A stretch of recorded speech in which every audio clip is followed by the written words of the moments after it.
My dad works in B2B marketing. He came by my school for career day and said he was a big ROAS man. Then he told everyone how much he loved calculating his return on ad spend. My friends still laugh at me to this day. Not everyone gets B2B, but with LinkedIn, you'll be able to reach people who do. Get a $100 credit on your next ad campaign. Go to linkedin.com/results to claim your credit. That's linkedin.com/results. Terms and conditions apply. LinkedIn, the place to be, to be. We acknowledge the traditional owners of country throughout Australia and recognise their continuing connection to land, waters and culture. We pay our respects to their elders past, present and emerging. Hello there, music enthusiasts and casual podcast listeners. Welcome back to another captivating episode of This Song Is Yours. I'm Simon Fink, your musical tour guide and podcast host, and today we're thrilled to welcome back an old favourite to This Song Is Yours. It is Middle Kids. Today we've got Hannah Joy, the powerhouse frontwoman of this Australian indie rock sensation, here on the pod to share all about their latest masterpiece, Faith Crisis Part 1. It's another gem from this award-winning band which delves into the depths of purpose, meaning and identity in the aftermath of personal crises. Now, in today's episode, which for full disclosure, Hannah and I recorded late last year, we catch up to dive into the heart of their new record and explore how motherhood has influenced Hannah's songwriting. We're also chatting about the collaboration with producer extraordinaire Jonathon Gilmore, who is known for his work with bands like the 1975 and Be A Badoobie. We'll also be chatting with Hannah about the exciting feature of Dave LePepe from Gang of Youth on the record and uncovering how that collaboration unfolded. Of course, as always, we'll be looking into when you can catch Middle Kids on the road again. We'll let Hannah divulge any news on that. We won't give you anything right now. Before we do jump into this musical adventure, however, please don't forget to subscribe to This Song Is Yours on your favourite podcast platform. Also, make sure to follow us across social media for all the latest updates and episodes. As always, the details are in today's show notes. So let's get into our conversation with Hannah Joy from Middle Kids.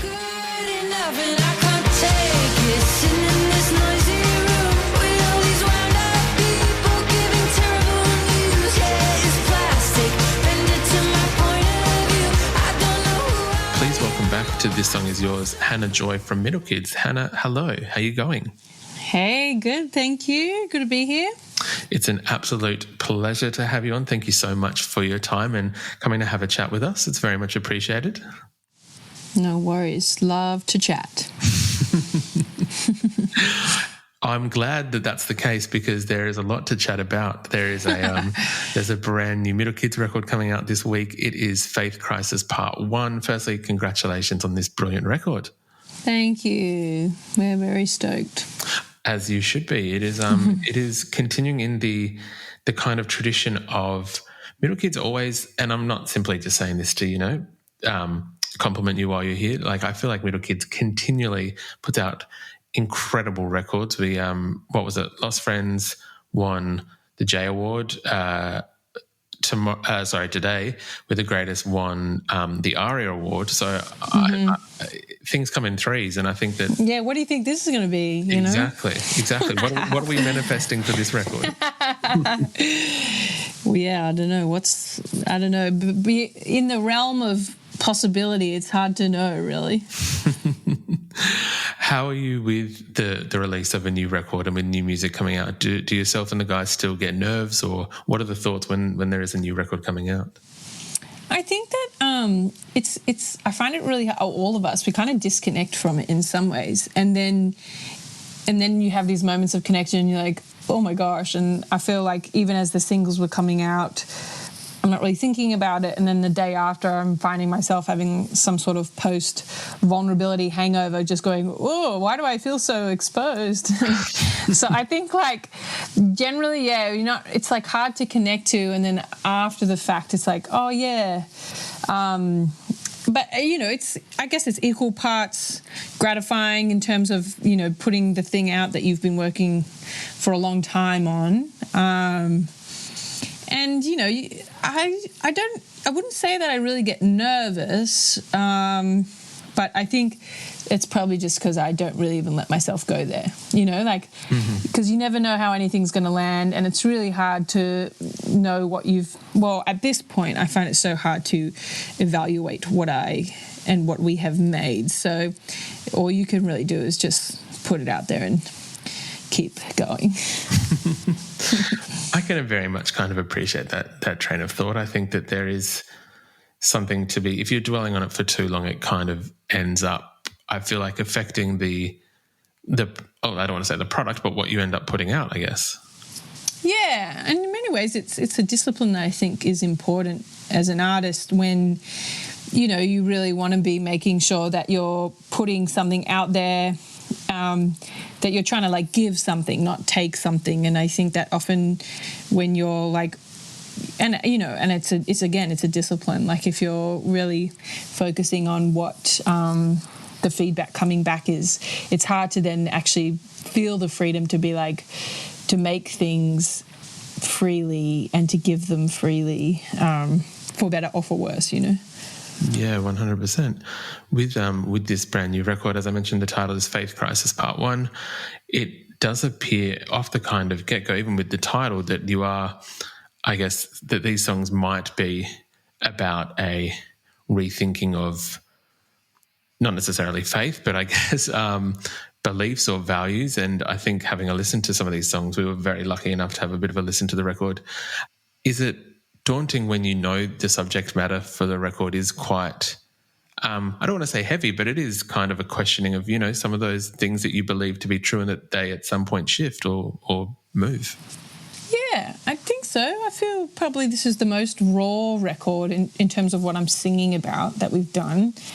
And I think historically when I write, I feel like I allow myself to emote and like put emotions in, but I've always felt like it has to kind of be done in a clever way or an interesting way musically, or there's an interesting narrative. And I think that on this record, there's a lot more moments of just being like, it's not that clever, it's just a lot of emotion. And not at all the points, but I think there's a real vulnerability in this record for sure. But, you know, I think I'm also the kind of writer that I don't feel like I have much choice in what I write in a lot of ways. Like, I think I'm very responsive to just like what's, you know, going around in my gut. And I think that these were the songs that kind of came out of, you know, a couple year season. And I guess part of, you just got to honor that and then try and make it the best that you can. And I think that, like we all worked on and finding, you know, like the body of work, like the thread for all the songs. And I think that, the grappling with belief and faith was such an obvious theme through these songs. So we kind of just rolled with it. Yeah. It might be a bit of a silly and obvious question, and I'm sure it's going to be one that you get quite a lot, so I will apologise at the start of it. Part 1, in my mind, makes me think that we have further parts coming. Yeah, well, we thought it was kind of funny to do a part 1 because either like another part is coming in terms of more music or more crises of the faith. and probably both are equally as true. And so I think, but I also think, you know, I was wanting it to be a bit hopeful of kind of being like, there's an openness, I think, about saying that it's part 1. It's not like, I think we really wanted to also, which I think is true of the record, it's not like, oh, I've had a faith crisis and I don't believe anything anymore. Like, it's actually like things that I believe to be true are challenged, and maybe some of them have fallen away and some of them have changed, but there's still a strong sense of belief and faith. But it's just responding to, you know, the experiences that and we're all going through. So I think that like the part 1 was kind of to take the edge off a little bit, in a way of saying like, it's not just like, you know, it's over, like a collapse. It's actually like, this is something that, you know, we all go through. And even in these little micro faith crises we have in terms of, you know, we believe something to be true, and then we have an experience in life that challenges that and they don't fit, and then you have to kind of, you know, make the choice of, you know, like taking in this new information and then challenging those beliefs or just kind of blocking it out. And I think we have that all the time in terms of, like, you know, our relationships and, yeah, like everything of just kind of evolving and growing in our stories, you know. I do love the kind of openness, I want to say. Maybe that's probably the best word in terms of the title. And maybe initially I read it as like there's going to be a second record, but I do kind of love almost the ambiguity of it's going to be interpreted, how it's going to be interpreted. Maybe it is a future faith crisis by whoever it may be. So thank you for indulging me with that, because again, no, sure. It's okay. And then I was thinking too, you know, if people think there's another record coming, then people just think we're more prolific maybe than we are. I would love to know, I guess, in terms of talking about being prolific in songwriting, do you remember the first track from this record that you kind of wrote? Do you remember the turning point of whatever you wrote and was like, oh, I guess this is probably the start of the third Middle Kids record? Yes, it was actually Terrible News. That song kind of came out in this like torrent, and I was away, and I was really struggling to write before that song. I was like, you know, kind of chipping away. It was kind of coming out of COVID, which was definitely not a fruitful time for me creatively. Mm-hmm. And I also, I'm definitely like not the kind of writer that can be like, this is my job 9 to 5. I just make the time. I wish I was, and I admire artists that are like this. But I'm very much like responding to my muse, and if I'm feeling the vibe, maybe I'll sit down. Mm-hmm. if I'm lucky, you know. And so I think that, yeah, I felt like once I wrote Terrible News and I showed the boys, and they were like, oh, yeah, we all felt like there was something here. And then very quickly, a lot of songs just it was like kind of like the floodgates. And interestingly, like, you know, no other song is actually really like Terrible News in terms of where it sits, intensity or emotionally. And I think, but I don't know, I guess it just unlocked something. I mean, but to say the closing track, All in My Head, I actually wrote that a few years ago. But I wasn't like trying to make that for the new body of work. So I felt like Terrible News was the song that I kind of like started unlocking this record for me personally, even though I'd written All in My Head many, many years ago. I was going to, at a little bit of a later stage, talk about All in My Head. I was going to be a little bit selfish and ask, because in terms of this new record, there are some sonic pushes that I feel like Middle Kids are kind of experimenting out into. There's 1 or 2 interludes in the record, but All in My Head really kind of took me by surprise, and I think the most powerful designer drugs are the digital ones we use daily. And we get high off them. When touch, tap, like, scroll at a time. You know, just like tech creators want us to. Use digital without digital using you. Learn more at sync.ithra.com. This is an ad by BetterHelp. What are your self-care non-negotiables? It's hard to make time for the things that keep you healthy. But being consistent with self-care is like working a muscle. And when life gets crazy, that muscle keeps you strong. Therapy is the ultimate self-care. And BetterHelp makes it easy to get started with affordable online sessions you can do from anywhere. Never skip therapy day with BetterHelp. Visit BetterHelp.com today to get 10% off your first month. I ended up revisiting that song multiple times. I was wondering if you might be able to tell us, if you, like, I know you're saying it now that it was written a while ago, if you remember, I guess, what originally inspired it or where that kind of track came from. Yeah, well, originally we ended up recording it as a pretty normcore Middle Kids track of like guitar-based song. We played as a full band, and I've always really liked this song, but we never really felt like in that format, it really fit. And I think we were going to try and put it on the last record, but it didn't feel, I don't know, I just didn't feel like it had reached its full potential as a song or something. And you know, sometimes you can't even really explain why, but so it just sat, you know, in a Dropbox folder somewhere for ages. And then Tim had the idea of just stripping it back. And so when we were in England making the record, I ended up just trying to have a go playing on the piano, just trying to make a little arrangement of it. And it was, just one of those things. As I was doing it, I was like, oh, this feels like it's kind of distilling the spirit of the song. I think, you know, being one of such kind of like being in the head and feeling isolated and confused.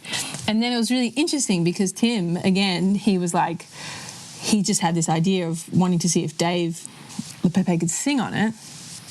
And, you know, I obviously adore Dave's voice, and I would, you know, jump at the opportunity for Dave to participate on anything we do. But it was funny with that song, I was a little bit like, oh, I don't know if that's a duet. Like, that just feels very like singular, solitary to me. But it was cool as I thought about it more. I really actually quite loved the idea of two people, whether they're in relationship or side by side, which is very common human experience of like kind of being, you know, together or experiencing something and then but feeling the isolation. And two people can be doing that at the exact same time, even though they're like together or like, do you know what I mean? Like, it was like, I was like, oh, this actually brings a whole nother side of it out of like just how often that we can be with people or, you know, in relationship and actually just feel really stuck in our heads. And so Dave, he lives in London, and he's like an old friend of ours too, you know, who's been very influential and very supportive of our musical journey. And so, Tim reached out to him, and then he just sang on it in his studio in London. And so it was like the easiest, quickest thing ever. And I love what he did with it. And it's a really special song to us and like such a lovely way to close out the record, I think. I would agree with that 100%. It is a stunning, stunning song. So anyone who's currently listening to this podcast, please, once you've finished the episode, go and listen to the whole record. But All in My Head is just such a gorgeous way to close out the record. To my understanding, and please correct me if I'm wrong, I think it's the first time that there's been a feature artist on a Middle Kids track. It is true, actually. And we always talk about wanting to do it. And it's often we don't end up doing it because we're like so like behind the eight ball and we're just trying to deliver things and just like so sloppy. And so we feel like so stoked to have that obviously as our first feature. It's pretty fun. That's awesome. Is there and please feel free to decline this question. Is there a wish list of songwriters or artists that you'd love to kind of get on Middle Kids tracks? Maybe a number of records down the way. We won't have a whole duet album, but oh my gosh, that is so big that it just, you know, well, one thing that I've always wanted to do, like on the flip side of that, like there would be so many artists we'd love to have feature on our music, but also like I would love to do stuff like, you know, even like sing with like Rufus Du Sol, like more like sad electronic music and stuff like that. That's kind of like stuff I like always think about of, you know, I love sad electronic music. So I don't know, but like, I'm sure we would, and hopefully on the records to come we can get more features. Well, look, as we said right at the top, we're manifesting what comes for record 3, so hopefully we can manifest some electro music featuring Hannah as well. Yes, come on. I know and throughout the last few questions you've been mentioning Tim, your lovely bandmate and partner as well. I know that Tim co-produced the record with Jonathon Gilmore, I believe, who is another lovely gentleman. I believe he's worked with the 1975 and Be a Bit Doobie. How did you guys kind of link up with Jonathon, and what made him the right fit for this record? We talked about wanting to work with him on the last record, actually, but never really kind of followed that. And then for this record, I think that we wanted to step outside of ourselves a little bit more. Like, so much of what we do is in-house. You know, we've got a studio at home and we make things a lot, and then we might get someone in right at the end to kind of like help us put it all together. And I think that, you know, in terms of just it's your third record and you're wanting to kind of grow, and you see your own limitations after a while too. And I think that we all really love the 1975, which is cool too, because I think the three of us, we have very like varied, you know, likes and backgrounds. So it's like when we find a band that we all really like, it's like we're like, yes. And I think we really love the sounds that Jonathon pulls, and kind of even that, you know, coming through that British lineage, which is cool too, because I think, you know, we've been quite influenced by a lot of the American indie scene, partially because we tour a lot more there, and so we've spent, you know, a lot of our time as a band in America. But, you know, a lot of my formative, you know, kind of musical taste came out of the UK, and same with Harry and Tim in different ways. And so I think it felt exciting for us to work with someone, you know, who was more from that world. And it was just amazing because to co-produce, I think, is a big deal. Like, we'd never met him before. And, you know, Tim's a very particular person, and in the best way. And, like, I just think it was so beautiful to see them working together. And, you know, they're kind of like, you know, psychopaths. Like, I think we did like 6 weeks and took 2 days off. And both of them were just like, never stop, you know. And I was like, we had our like 2-year-old there, and I was like, I want to go walking on the English cliffside to get inspired to like come and record. And they're like, get in the studio, which is like awesome. So it was an amazing experience, because we were in Eastbourne, in this like beautiful seaside town in England. And yeah, like, it was just one of those things that I feel like you can't write that stuff, that you just feel like the whole time just felt so grateful. And it's like, you know, and it killed us making that record for sure. But, you know, that's a price I feel like I'm willing to pay for that kind of experience. 100%. It is, well, yeah, as I've said multiple times, it's an incredible record that you guys have come out of the end with. I know that I think when we last spoke, it was around the time of Today We're the Greatest, and at that stage you had just, I think, had just had that first bubba, that first child, and then I think that you are actually, it was featured in the Bend video, but that you are pregnant again, expecting a second child. Firstly, congratulations on that. Thank you. Thanks. Yes, it's very exciting. I mean, I might have had the baby by the time this podcast comes out. I don't know. Full disclaimer, we might be recording this slightly earlier.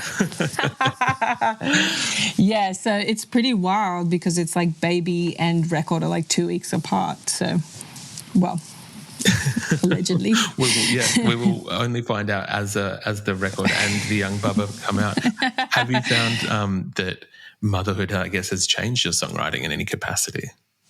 Big time. I think, you know, in a lot of ways I had to kind of relearn how to kind of get into a creative space. I think that the energy of mothering is very immediate and responsive to the needs that are in front of you, which are endless. And that's such a privilege and a beautiful, you know, way to live your life, and I'm really grateful. But it's also like very different to that creative artistic space where you kind of need the space to indulge and to disconnect. And so it took me a while to be able to figure out how to get that. So yeah, I guess from like the craft side of things, I am making this record. I started just going away by myself for a night or two and just started writing in little patches. And it's kind of cool because a lot of the way this record came together was, you know, they're all in different little shacks by the sea up the New South Wales coastline, which is cool, like mainly probably for me. But So I think that was like an interesting thing and it's, like, I think sometimes I do write at home still, but it's just like needing a little bit more space. But then, the other thing that is like, and probably has had a big effect on even these songs is like, I guess just being a mum and just feeling like I'm a lot more raw and the depth of experience is, growing all the time. So I feel like, I'm just more in a place where I'm like feeling the feels, which is I think I'm grateful for, as I'm quite a head-driven person, which is like, as an artist, sometimes I think people, I'm like almost surprised by that, but like it's almost like my songs sometimes like will tell me like what's going on inside, because half the time I'm like, just keep going, don't think about anything, and then I'll like write a song and I'm like, oh God, what's that? So yeah, I think like it's been really cool to see just becoming a mother and how that has shaped me as an artist, and vice versa, because I think there was a fear, and part of it's legitimate, that like once you become a mum, like how do you find that space, and how will that just totally absorb you? And and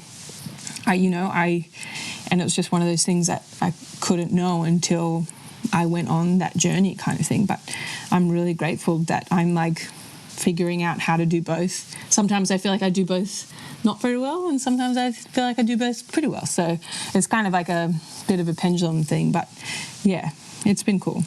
That's awesome to hear. And I'm sure that, like, obviously I can not speak to anyone's own experience, but I'm sure that you are finding that balance in a beautiful way, and that Tim would probably agree with me. And if not, we'll talk outside of this medium, Tim. But yeah, I'm really glad to hear that. And I think one point that you made then is something we've spoken to a few people lately who either male or female, I think brand new parents, have spoken about having that kind of situation that you talked of, in terms of writing something and then maybe slightly removed from it by a few days, looking at it, reading, listening to it, and being like, oh, I had no idea I was feeling that, or that was, what do you mean that was in my head? Because that is not what I thought I was going through. Yeah, that's so interesting. It's such a funny thing. I remember I made this album when I was really young. I was like 14, and I thought I was so cool. I went to a studio and made like a 10-track something, and I went with my parents, and looking back, I was like kind of an amazing experience. But I wrote like the saddest songs, and I would have been like 13 or something, or 14. And I kept showing people, and people would be like, are you okay? And I'd be like, yeah, what are you talking about? Like, as I, like, especially back then, like, I have no idea. But it's just continued to be this thing all the way through, to like kind of like alert myself to myself. I absolutely love that, though. I think sometimes it's nice to not, almost what we were talking about before, if you're focusing too heavily on it, you kind of get bogged down with it. So I think if you can have it running concurrently while you're kind of moving forward, it's a better way to handle it. Yeah, that's true. Hannah, I was lucky enough to see yourself and the guys at South by Southwest in October of last year. And firstly, it was just such a brilliant thing to be able to see you guys back in a live setting, because I know very sorely missed, but also I know that Middle Kids just do it so well when they are on stage. I imagine that at some point we will get shows in support of this record. Maybe not for a little while. As we said, there's a little bubba on the way, which is much more important. But at some stage, can we expect to see yourself and the guys touring around the country? Yes, we're going to announce it soon, but it's May. We're doing an Australian tour. So I think, we're so excited, because kind of even what you were saying before, like with our last record being in COVID, we just didn't really get to tour it, the way that we wanted to tour it. And so we feel like really excited to be able to like give this a good go live. So yeah, well, wait till the baby's 3 months and then hit the road. Fantastic to hear. Is there a track off the new record that you're maybe looking to debuting live more than any of the others? Actually, yes. I feel very excited to play Petition, which is the opening track on the record. Sometimes part of me feels like annoyed that I didn't make that a full lengths. I mean, it's a minute and a half, and there was something that we were like, ooh, that's snappy and cool, and then we were like, and then lends itself to being a cool opening track. But I love that track so much that I'm like, oh, am I dumb? Like, should that just have been a full-length song? But all that to say, I can just imagine having a lot of fun playing that live. So that's going to be fun. I'm very much looking forward to those shows in May, and I'll make sure that we are promoting them on the podcast and across our socials so people can buy tickets. Hannah, we would usually ask our guests what they're currently listening to. Is there anything at the moment that's on the high rotation for yourself?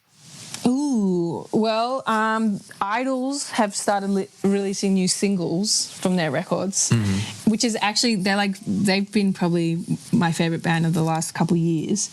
And their new record comes out the same day as our record, which is pretty cool for us. That's a bit of cross synergy. Absolutely love that.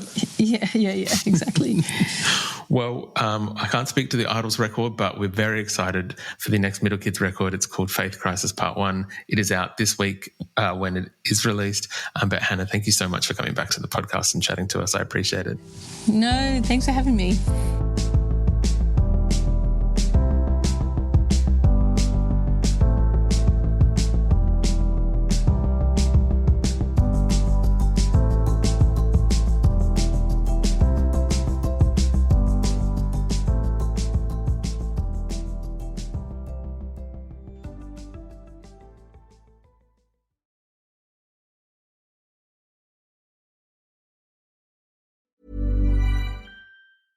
If there's one thing that my family and friends know me for, it's being an amazing gift giver.